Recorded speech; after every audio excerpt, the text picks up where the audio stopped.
안녕하십니까. 소중한 나 무한 행복 소나무 시간입니다. 오늘도 여러분들 만나 뵙게 되어서 진심으로 반갑습니다. 부처님 당시에 있었던 일입니다. 석가모니 부처님 당시에 아주 큰 부자 상인이 있었다고 합니다. 이 부자 상인의 이름은 마하다나였습니다. 마하다나라는 이름을 가진 엄청나게 큰 부자 상인이 있었다고 합니다. 이 마하다나라는 이 상인이 이제 부처님께서 계시는 이제 사위성에 물건을 팔기 위해서 500대의 수레를 가지고 사위성으로 향했다고 합니다. 우리가 그 사위성에는 우리 그 유명한 부처님의 기수급 고도건, 줄여서 기원정사라는 사원이 있는 곳이죠. 기수급 고도건 기원정사라는 사찰이 있는 곳입니다. 그 사위성에서 일주일 동안 큰 축제가 벌어진다고 합니다. 그래서 일주일 동안 그 큰 축제가 벌어질 때, 그러니까 요새 말로 하면 이제 성수기가 되겠죠. 장사가 잘 되는 그 성수기, 일주일 동안 이제 물건을 팔기 위해서 500대의 수레를 이끌고 이제 사위성으로 향했다고 합니다. 500대의 수레에 아주 고운 물감으로 물들인 그런 아주 고급스러운 옷감을 가지고 천을 가지고 500대의 수레에다 가득 채워넣고 이제 사위성으로 향하게 됩니다.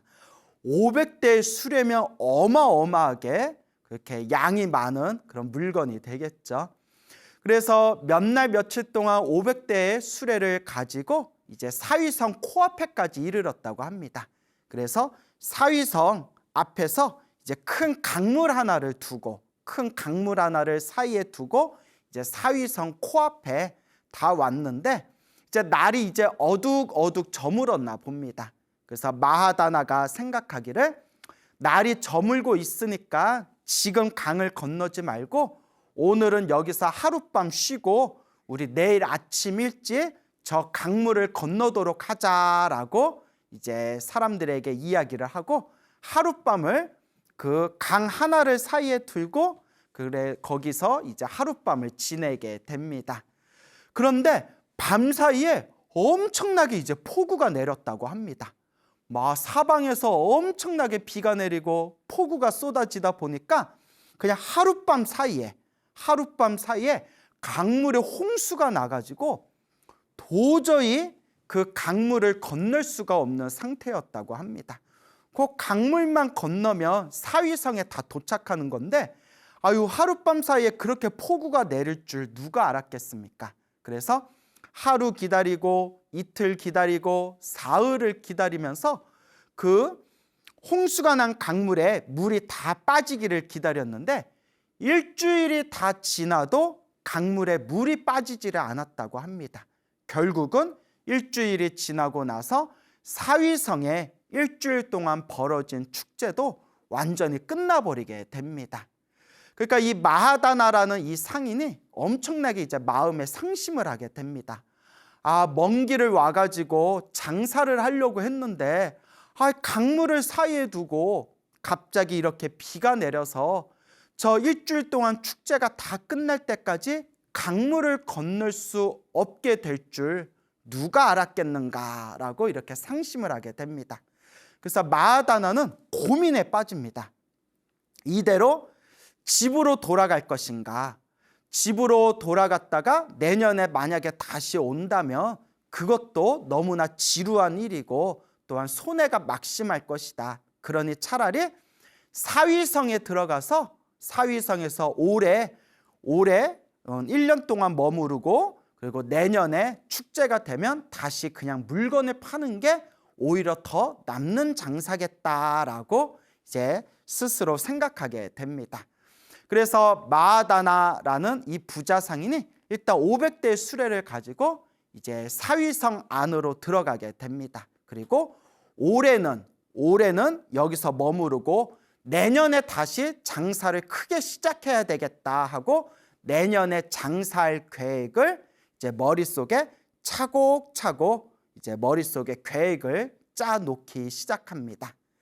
자, 그때 부처님께서 이제 시자인 아난 스님과 함께 이제 큰 도시에 들어오셔서, 성에 들어오셔서 이제 탁발을 하셨다고 합니다. 부처님께서 이렇게 탁발을 하시다가 그때 그 마하다나라는 부자 상인을 이제 보시게 됩니다. 그때 마하다나의 마음을 다 꿰뚫어 보신 부처님께서 이제 아난 스님에게 이렇게 이야기를 하십니다.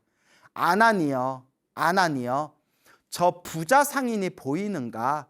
예, 부처님, 저기 부자 상인이 보입니다. 왜 그러십니까, 부처님? 저 부자 상인은 수명이 얼마 남지 않았는데, 이제 죽을 날이 얼마 남지 않았는데 스스로 그것도 모르고 코앞에 죽음이 다가왔다는 것도 모르고 내년에 사업할 계획을 지금 짜고 있구나. 내년에 사업하고 장사할 계획을 지금 준비하고 있구나. 지금 당장 눈앞에 죽음이 닥쳤는데도 이제 수명이 얼마 남지 않았다는 것을 부처님께서 이제 다 꿰뚫어 보셨지 않습니까? 저 사람은 자기 자신이 수명이 얼마 남지 않았다라는 것도 모르고 내년에 장사하고 사업할 계획을 준비하고 있구나. 그때 아난 스님이 부처님께 여쭈어 봅니다. 부처님, 저 부자 상인이 수명이 얼마 정도 남았습니까? 그러니까 부처님께서 하시는 말씀이 일주일이 남았다라고 말씀하십니다. 일주일, 7일이죠. 세상에 이제 내 수명이 이제 일주일뿐이 남지 않았다라고 했을 때 우리 평범한 사람들은 얼마나 큰 충격을 받을까요? 이제 부처님께서는 그 중생의 과거 전생과 이번 현생과 다음 생, 미래생까지 완벽하게 꿰뚫어 보시는 그런 신통과 지혜가 있으셨기 때문에 그 마하다나라는 부자 상인이 이제 수명이 일주일이 남았다라는 것을 완벽하게 꿰뚫어 보신 겁니다. 그때 부처님께서 아난 스님에게 저 부자 상인은 이제 수명이 일주일뿐이 남지 않았다. 수명이 이제 7일이 남았다라고 말씀하시면서 부처님께서 다음과 같은 개송을 설하십니다. 오늘 해야 할 일을 지금 실천해라. 내일 죽음이 다가올 줄 누가 알겠는가? 우리는 늘 죽음과 마주하고 있지 않은가? 밤낮으로 바르게 열심히 사는 사람들은 하룻밤을 살더라도 행복하다고 평화로운 성자가 이와 같이 말씀하시네라는 개송을 설하십니다. 그때 아난 스님이 부처님께 다음과 같이 청을 올립니다. 부처님, 제가 저 부자 상인에게 가서 그대의 수명이 얼마 남지 않았다, 그대의 수명이 7일이 남았다라고 제가 직접 가서 말해줘도 되겠습니까? 그때 부처님께서는 모든 것을 완벽하게 꿰뚫어보는 지혜의 눈으로서 이 아난이 저 부자 상인을 만나서 그대의 수명이 얼마 남지 않았다라는 말을 그 부자 상인이 만약에 듣게 된다면 오히려 깨달음을 얻을 수 있는, 도를 깨달을 수 있는 좋은 인연이 펼쳐지겠구나라는 걸 부처님은 완벽하게 꿰뚫어 보신 뒤에 아난 스님에게 그래, 가서 직접 말해도 된다라고 허락을 하십니다. 그래서 이제 아난 스님이 일부러 이제 탁발하는 척, 바루를 들고 탁발하는 척 그 부자 상인 마하다나가 있는 곳으로 가까이 다가가게 됩니다. 이제 이 마하다나가 이제 거룩하게 생긴 우리 아난 스님을 보고 마음에 큰 믿음이 일어나서 이제 아난 스님을 아주 편안하고 깨끗한 자리로 모신 뒤에 이 마하다나가 아난 스님에게 이렇게 공양을 많이 올리게 됩니다. 그때 아난 스님이 그 마하다나 부자 상인에게 다음과 같이 말씀하십니다. 그대는 수명이 얼마 남지 않았다. 그대의 수명은 앞으로 일주일이 남았다. 그대여, 당신의 수명은 이제 일주일이 남았습니다. 7일이 남았습니다. 라고 아난 스님이 그 부자 상인인 마하다나에게 이제 7일의 수명이 남았다라고 이야기를 전해줍니다. 그때 마하다나가 엄청나게 충격을 받습니다. 내 수명이 7일뿐이 안 남았다고? 나는 아직도 젊고 해야 할 일이 많은데 맙소사 내 수명이 일주일뿐이 안 남았다고? 우리 같으면 굉장히 기분이 더러울 겁니다, 여러분. 그 굉장히 마음이 혼란스럽거나 어디 땡중에 거짓말을 하고 있어 이렇게 이제 화를 낼 수도 있겠죠. 근데 이제 마하다나는 처음에는 큰 충격을 받았지만 이어서 자신의 마음을 아주 고요하게 잘 다스립니다. 그러니까 부처님께서 마하다나의 그 마음을, 그 그릇을, 그 수준을 꿰뚫어 보신 대로 마하다나가 자신의 수명이 7일이 남았다라는 이야기를 듣고 바야흐로 도를 깨달을 수 있는, 깨달음을 얻을 수 있는 그런 좋은 그릇, 그런 좋은 훌륭한 근기를 타고난 사람이었던 겁니다.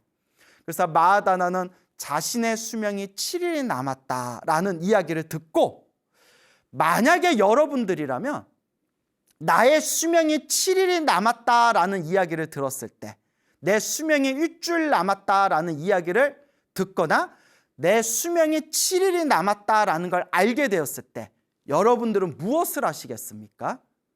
여러분들은 우리의 인생이, 나에게 주어진 시간이 7일이 남았다라는 것을 알게 되었을 때 과연 여러분들은 무엇을 하시겠습니까? 마하다나는 놀랍게도 자신의 수명이 7일이 남았다라는 것을 알고 난 뒤에 마하다나가 무엇을 했느냐? 7일 동안 부처님과 스님들을 모시고 7일 동안 공양을 올립니다. 자신의 수명이 7일이 남았다는 걸 알았을 때 마하다나가 선택한 것은 부처님과 수행자들을 모시고 공양을 올리면서 복을 지었던 겁니다. 정말 쉽지가 않습니다. 정말 우리가 평생 절에 다녔던 사람이라 하더라도 내 수명이 일주일이 남았다는 걸 알게 되었을 때 과연 이렇게 일주일의 시간 동안 오로지 부처님과 그리고 수행자들을 위해서 복을 짓고 공양을 올리고 내 마음을 닦을 수 있을 것인가? 정말 쉽지 않은 일입니다. 그래서 우리가 이와 같이 마하다나와 같은 선택을 할 수 있는 이런 사람들을 불교에서는 성근이 깊다라고 표현합니다. 많이 들어보셨죠? 성근이 깊다. 착할 선, 뿌리 익은, 과거 전생에서부터 착한 뿌리가 아주 깊기 때문에 우리는 이와 같은 올바른, 또한 복을 짓고 공덕을 닦을 수 있는 선택을 할 수 있는 겁니다. 그래서 우리 불교에서는 이와 같이 이야기합니다. 아무리 절에 오래 다녀도 업장이 두껍거나 업보가 두꺼운 사람들은 복을 지을 기회가 있어도 쉽게 복을 짓지 못한다고 합니다. 그리고 과거 전생에서부터 착한 뿌리, 성근이 있는 사람들이 복을 지을 줄 알고 공덕을 닦을 줄 알고 마음을 닦을 줄 안다라고 이야기합니다. 이게 바로 착한 뿌리, 바로 성근의 힘입니다. 성근이 깊은 마하다나는 자신의 수명이 일주일이 남았다는 걸 알면서도 이제 부처님과 그리고 거룩한 우리 수행자분들을 모시고 일주일 동안 공양을 올리고 일주일 동안 복을 닦습니다. 그리고 7일의 시간이 다 되었을 때 부처님께서 그 마하다나에게 다음과 같은 법문을 해주십니다. 그대여, 현명한 사람은, 지혜로운 사람은 항상 죽음을 사유한다. 항상 죽음을 생각할 줄 안다. 현명한 사람은 항상 죽음을 생각한다. 이게 무슨 뜻일까요? 항상 죽음을 생각한다라는 말이 내가 빨리 죽어야지. 아유, 내가 이 더러운 세상 빨리 자살해야지. 이렇게 죽음을 부정적으로 생각한다는 뜻이 절대 아닙니다, 여러분. 부처님께서 말씀하신 지혜로운 사람은 항상 죽음을 생각할 줄 안다. 여기에 담겨진 깊은 뜻은 언젠가 사람은 결국 죽게 된다. 내일 죽을지, 10년 내에 죽을지, 100년 후에 죽을지, 언제 죽을지 알 수 없지만 사람은 언젠가 반드시 죽게 된다. 그렇기 때문에 언젠가 우리는 죽을 수밖에 없는 존재라는 것을 있는 그대로 꿰뚫어 보고 항상 살아있는 이 순간에 항상 복과 선업과 공덕을 닦을 줄 알아야 된다라는 훨씬 더 깊은 뜻을 담고 있는 겁니다. 그래서 부처님께서 마하다나에게 그대여 현명한 사람은, 지혜로운 사람은 늘 항상 죽음을 생각한다. 언젠가 우리는 결국 죽을 수밖에 없는 존재이기 때문에 항상 지금 이 순간 내 마음을 닦고 복과 선업과 공덕을 닦을 줄 알아야 된다라는 말씀입니다.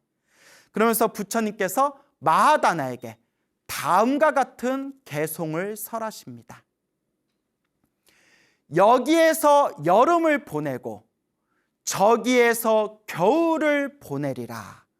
어리석은 사람은 이와 같이 생각하며 코앞에 죽음이 닥친 것을 알지 못하는구나 라고 개송을 설하십니다. 그때 마하다나는 그 개송을 듣는 순간 마음에 큰 깨달음을 얻으면서 수다원가라는 성인의 경지에 이르게 됩니다. 수다원가, 여러분들 소나무 많이 들으셨기 때문에 다들 아시죠?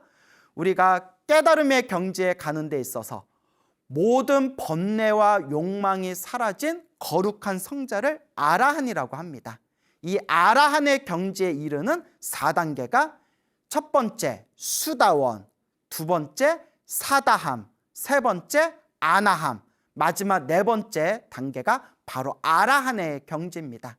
그래서 수다원가, 제1단계 수다원의 깨달음, 수다원의 성인의 경지에 이르게 되면 수다원을 이룬 그 순간부터 7생 안에, 7생, 태어나고 죽고 태어나고 죽는 7번의 생 안에 반드시 아라한의 깨달음, 거룩한 성자의 경지에 이르게 된다고 합니다. 그래서 불교에서는 이 우주를 지배하는 하늘의 신들보다도 더욱더 고결하고 더욱더 성스러운 존재가 바로 수다원이다. 왜냐?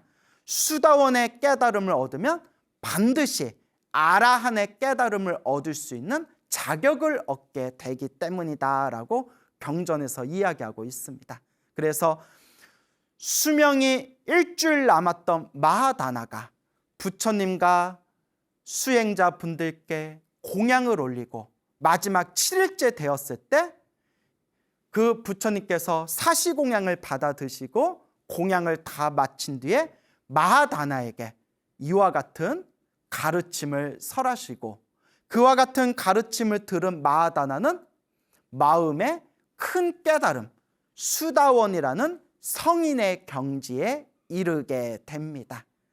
이와 같이 수다원이라는 성인의 경지에 이르게 된 마하다나는 이제 모든 공양을 마치고 모든 일을 마무리한 뒤에 주변에 있는 사람들에게 내가 잠시 두통이 생겼어. 갑자기 머리가 좀 띵하고 아프어. 내가 잠깐 침대에 가서 좀 누워서 쉬겠소 라고 사람들에게 이야기한 뒤에 침대에 들어와서 침대에서 편안하게 누우면서 아주 평온하고 평화로운 죽음을 맞이하게 됩니다. 부처님께서 예언하신 대로 딱 7일이 지났을 때 이 마하다나는 숨이 끊기게 되고 평화롭게 침대 위에서 숨이 끊기고 숨이 끊기는 그 순간에 하늘세계 도솔천이라는 천상세계의 신으로 태어나게 되었다라는 그런 부처님의 가르침이 지금까지 전해지고 있습니다. 마하다나는 정말 과거 전생에 복을 많이 지은 착한 뿌리가 깊었던 사람인 것 같습니다. 만약 마하다나가 그때 사위성에 와서 부처님을 만나지 못했더라면 마하다나는 일주일 후에 죽은 뒤에 다음 생에 어느 곳에 과연 태어났을까요? 마하다나가 아난 스님에게 공양물을 올리고 아난 스님이 마하다나에게 그대여, 그대는 수명이 일주일뿐이 남지 않았습니다 라는 말을 듣고 그때 그 말을 무시하거나 화를 내거나 혹은 믿지 못하거나 분노를 일으켰다며 마하다나는 과연 일주일 후에 목숨이 다했을 때 다음 생에 무엇으로 과연 태어났을까요?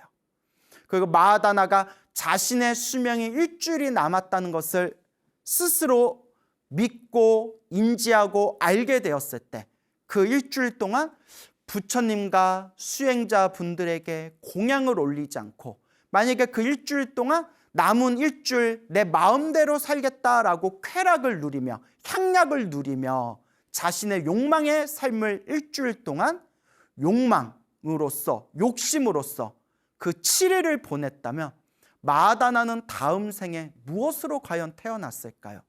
하지만 마하다나는 그 일주일 동안 부처님께 큰 복과 공양을 올리고 큰 선업과 공덕을 닦고 마지막 7일째 되는 날 부처님께 한 번의 설법으로 수다원가라는 성인의 경지에 이르게 됩니다.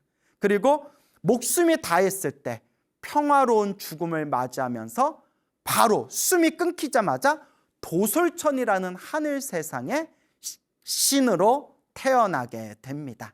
정말 마하다나는 과거 전생의 복을 많이 짓고 또한 이번 생에 착한 뿌리가 깊었던 사람이었습니다.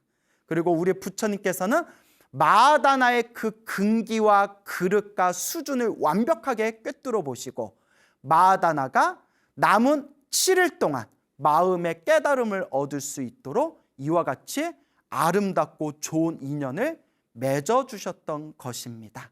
정말 놀라운 일이 아닐 수가 없습니다. 자, 근데 여러분 꼭 명심하셔야 될 게 있습니다. 비록 부처님께서 마하다나가 7일 후에 세상을 떠날 것이다 라고 부처님께서 예언을 하셨고 부처님께서 말씀하신 그 신통의 예언대로 마하다나는 7일 후에 수명이 다하게 되었습니다. 근데 오직 부처님만이 과거와 현생과 미래생을 완벽하게 꿰뚫어 볼 수 있다고 했습니다. 오직 부처님만이 완벽한 신통의 눈으로 완전한 지혜의 눈으로 한치의 어긋남도 없이 중생들의 과거, 현재, 미래를 완벽하게 꿰뚫어 볼 수 있다고 하셨습니다. 이것은 오직 부처님만 가능하신 일입니다. 그런데 우리 주변에 보면 사주팔자나 점에 집착하는 분들이 많습니다. 근데 이거는 어쩔 수 없는 한국인의 DNA 유전자인 것 같습니다. 좀 우리 한국인들 기질이 좀 유독 그런 어떤 샤머니즘, 그런 사주팔자, 점 같은 거에 좀 집착하는 분들이 굉장히 많은 것 같습니다. 그러다 보니까 그냥 심심풀이로 그냥 재미로 봐야 할 사주팔자에 혹 안 좋은 얘기를 들으면 거기에 집착하고 거기에 대해서 망상을 일으키고 그것에 대해서 마음에 크나큰 그런 번뇌를 일으키는 분들이 주변에 굉장히 많습니다.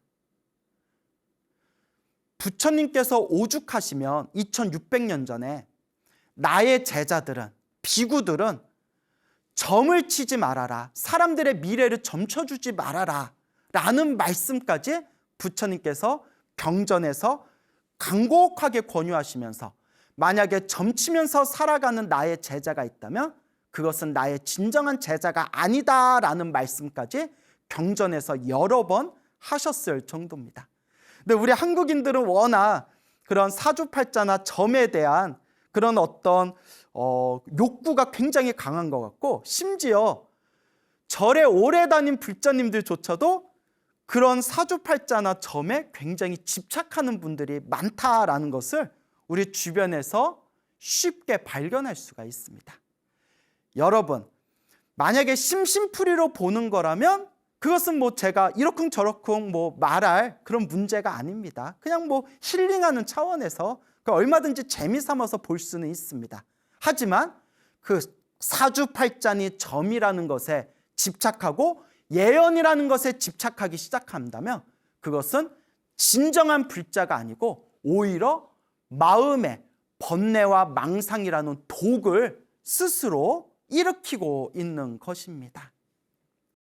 어느 불심이 아주 깊으신 노보살님이 계십니다.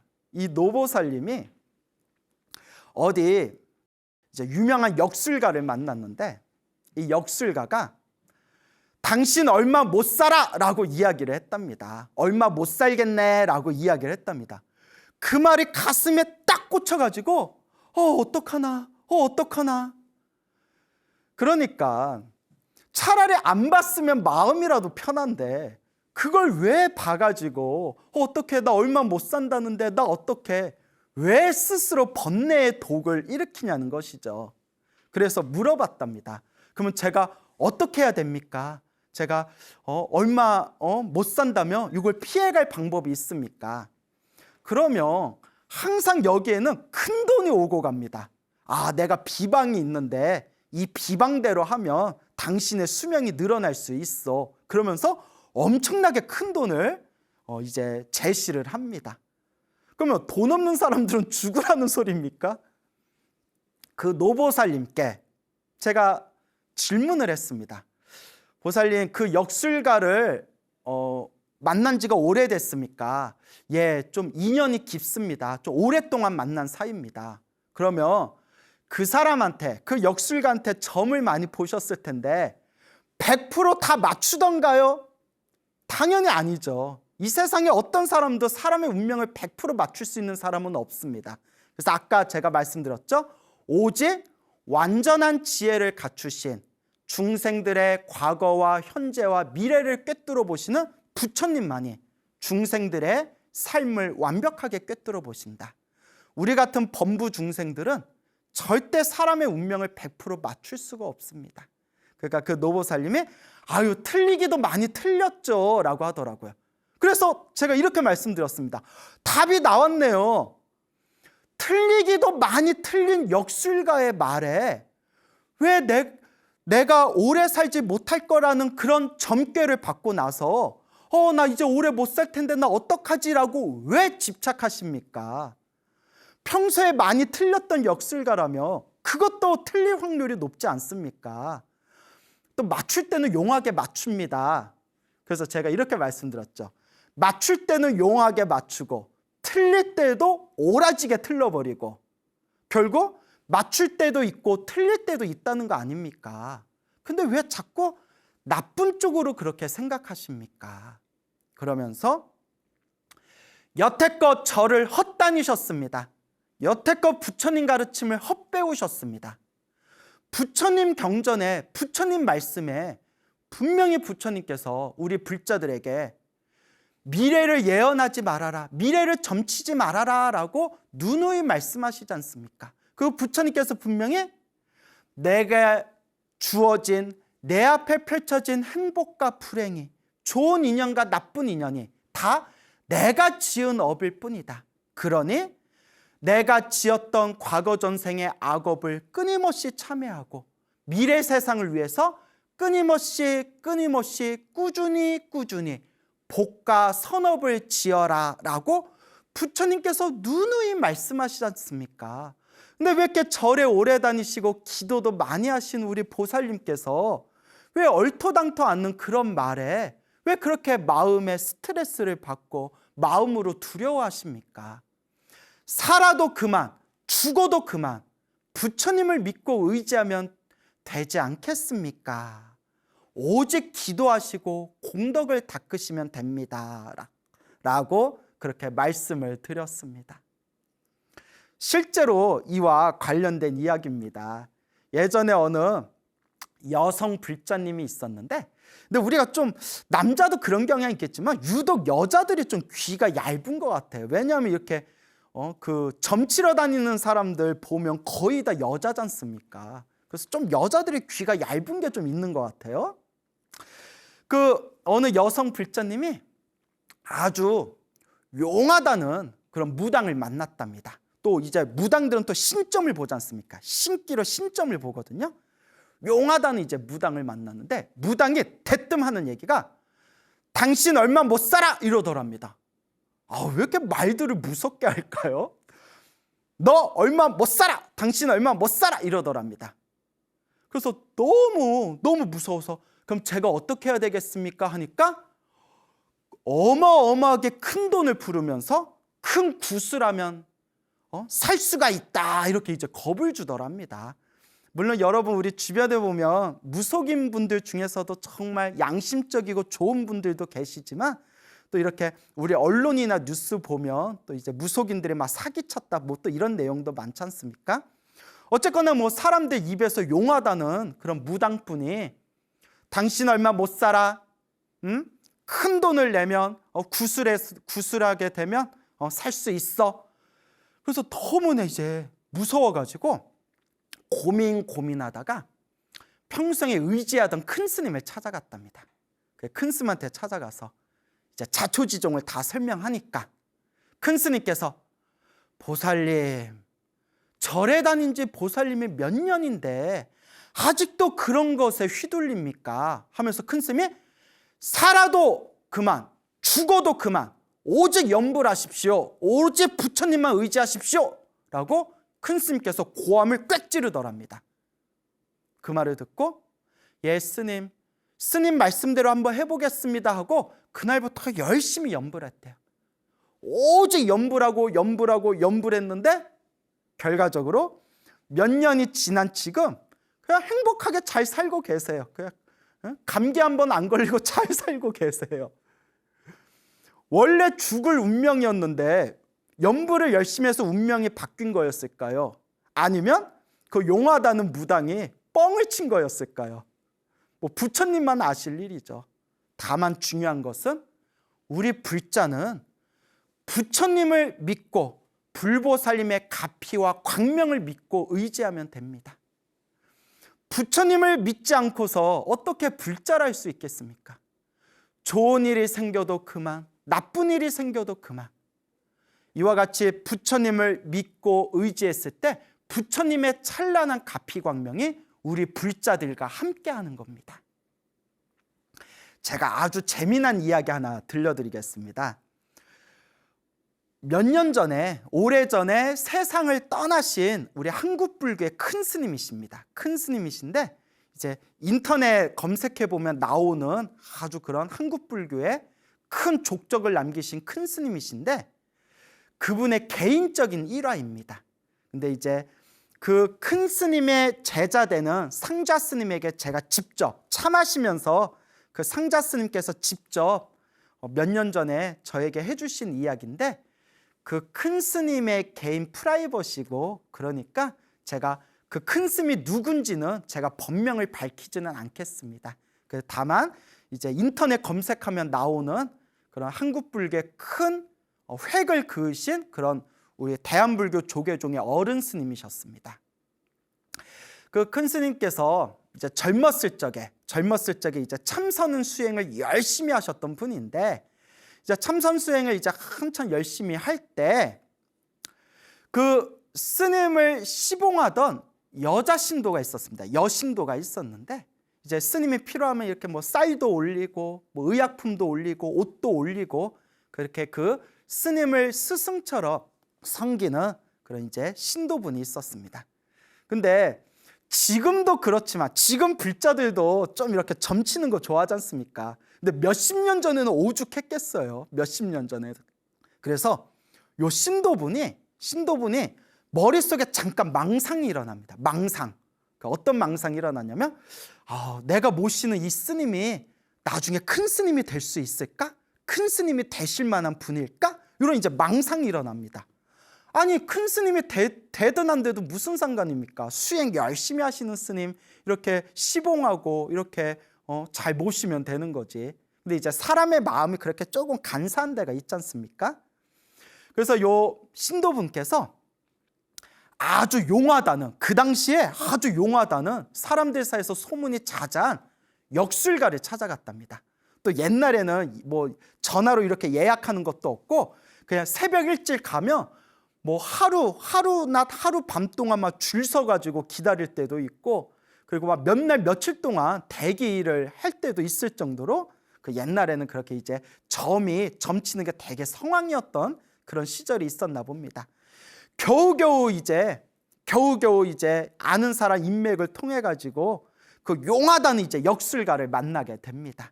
용하다는 역술가를 만나서 어떻게 알았는지 모르겠지만 그 큰 스님 사주 있지 않습니까? 큰 스님 사주팔자, 큰 스님 사주팔자를 이렇게 이제 그 역술가한테 보여주면서 이제 이 사람이 스님이다라는 이야기는 안 하고 그냥 내 아는 분인데, 내 아는 사람인데 이 사람이 앞으로 잘 되려는지 한번 봐주시오라고 그 신도분이 용한 역술가한테 이제 이렇게 이제 사주팔자를 봤답니다. 그래서 이제 역술가가 이렇게 명리를 하는 분인지 아니면 신점을 보는 분인지는 모르겠어요. 뭐 워낙 옛날 이야기니까. 근데 아마 좀 신기도 좀 있었던 것 같아요. 이렇게 이제 보더니 갑자기 사주팔자 그 종이를 책상에 탕 하고 놓으면서 침을 퇴하고 뱉더랍니다. 침을 퇴하고 뱉으면서 내 살다 이렇게 더럽고 고약한 사주는 내 처음 본다고. 아우 고약해, 아우 사주 더럽네 하면서 아주 비천한 사주다 이러더랍니다. 그 얘기를 듣고 신도분이 엄청나게 이제 충격을 받지 않았겠어요? 그렇게 사주가 안 좋아요? 이거 뭐 하는 사람이요? 아우 안 좋아, 아우 더럽고 고약해 이러더랍니다. 그래서 일단 그 이야기를 자기만 혼자 이렇게 이제 간직했답니다. 뭐 나쁜 얘기인데, 안 좋은 얘기인데 이제 주변에 이야기할 필요가 없지 않습니까? 그렇게 이제 혼자만 그때 용한 역술가를 만나서 내가 모시는 스님 사주가 어때요? 아우 더럽고 고약하오 했던 그 일화를 혼자만 간직하고 주변에 얘기를 안 했답니다. 그런데 결과적으로 세월이 흘러서 그 용한 역술가가 더럽고 고약한 비천한 사주라고 했던 그 스님이 결과적으로는 현대 한국 불교의 한 획을 그을 정도로 크나큰 족적을 남길 정도로 아주 유명하신 그런 큰 스님이 되십니다. 그래서 이제 몇 해 전에, 오래전에 세상을 떠나신 분입니다.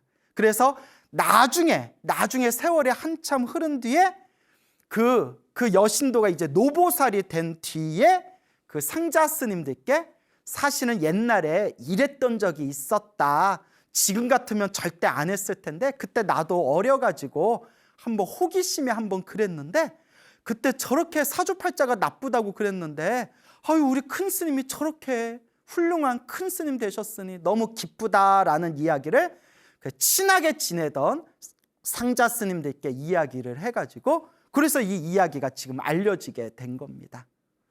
정말 놀랍지 않습니까? 제가 왜 이런 이야기를 할까요? 불교는 스스로 운명을 바꾸는 법입니다. 부처님께서 분명히 말씀하셨지만 좋은 인연도 나쁜 인연도 내가 지은 어변이다. 내가 지은 업의 인연이다. 좋은 일도 나쁜 일도 행복도 불행도 좋은 인연도 나쁜 인연도 다 내가 지은 업의 인연이다. 그래서 불교에서는 내가 지은 업은 절대 피할 수가 없다고 합니다. 부처님의 수많은 경전에서 내가 과거 전생에 지었던 그 업보를 이번 생에 피하지 못하고 그것을 고스란히 받을 수밖에 없었던 수많은 불교설화가 지금까지 전해지고 있습니다.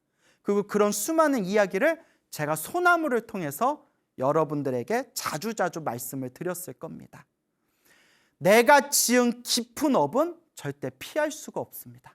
만약에 정말 용하고 용한 역술가가 있어서 정말 내 운명을 100% 맞췄다 했을 때 정말 그런 사람이 만약에 있어서 그 사람이 나의 운명에 있어서 내가 나쁜 일을 피해갈 수 있는 방법을 가르쳐줬다 하더라도 그것은 내가 지은 업보기 때문에 설사 일시적으로 지금 내가 받아야 할 나쁜 업보를 일시적으로 피했다 하더라도 내가 지은 업보이기 때문에 지금은 피해도 언젠가는 받을 수밖에 없는 겁니다. 그래서 부처님께서 업은 그림자와 같다라고 말씀하셨습니다. 여러분, 그림자를 피할 수 있습니까? 없습니까? 피할 수 없습니다. 언제나 내가 그 빚을 갚을 때까지 따라다니는 게 바로 그림자와 같은 바로 업입니다. 그러면 불교에서는 우리들에게 어떤 해답을 제시할까요? 불교에서는 내가 지은 업을 피해갈 수는 없다. 내가 지은 업은 반드시 내가 받게 된다. 단 크게 받을 걸 작게 받을 수는 있습니다. 내 수행의 힘에 의해서, 내 공덕의 힘에 의해서 크게 받을 걸 작게 받을 수는 있다. 크게 받을 걸 작게 받을 수 있는 이 인과 업보의 인연법을 그동안 소나무를 통해서 여러분들에게 누누이 말씀을 드렸습니다. 마치 소금물이 담겨져 있는 컵과 같다. 만약에 그 소금을 내 업보라고 했을 때 그 소금을 만약에 그냥 먹어야 된다면 우리의 혀와 목은 완전히 그 소금에 의해서 타버리게 될 겁니다. 그러나 내게 주어진 그 소금이 담겨져 있는 그 컵에 내가 복을 짓고 선업을 짓고 공덕을 닦아서 그 소금이 담겨져 있는 컵에 물을 콸콸콸콸 물을 부으면 그 소금물은 어떻게 될까요? 점점 희석되면서 내가 얼만큼 소금이 담겨져 있는 컵에 물을 부었냐에 따라서 그 소금은 점점 희석되어 나중에 내가 어쩔 수 없이 먹는다 하더라도 내 혀와 내 목에 큰 고통을 주지 않거나 혹은 크게 받을 고통을 작게 받으면서 그 소금물, 희석되어진 소금물을 마실 수가 있는 겁니다. 그게 불교에서 말하는 내가 지은 업은 내가 받을 수밖에 없대. 내가 복과 선업과 공덕의 힘을 통해서 내가 지은 악업을 희석시킬 수 있다. 즉 크게 받을 업을 작게 받을 수가 있다라고 우리 부처님께서는 말씀하시고 있는 겁니다. 진정한 불자라면 오로지 부처님의 말씀에 의지해야 됩니다. 부처님의 가피와 불보살님의 위심력을 믿고 의지해야 됩니다. 부처님의 말씀을 의지하면서 닦아가야 됩니다. 진정한 불자라면 마음의 중심을 세우고 허망한 말에 끄달리지 마시기 바랍니다. 오늘 여러분들에게 말씀드린 마하다나와 같이 만약 내 수명이 정말 7일뿐이 남지 않았다면 우리 진정한 불자는 무엇을 선택해야 될까요? 저라면 그 7일 동안 복을 짓고 선업을 짓고 조금이라도 공덕을 닦으면서 간절하게 7일 동안 염불을 할 것입니다. 만약에 어쩔 수 없이 내가 받아야 할 나의 업보가 있고 나의 나쁜 인연들이 있다면 저는 차라리 내가 과거 전생에 지었던 내 숙제와 빚을 지금 갚는구나 생각하면서 차라리 지금 이 순간 염불을 한번 저는 더 할 것입니다. 왜냐? 저는 불자이고 부처님의 말씀을 의지하고 불보살님의 가피력을 믿기 때문입니다. 그러니 여러분 흔들리지 말고 휘둘리지 마십시오. 좋은 인연도 나쁜 인연도 다 내가 지은 어변입니다.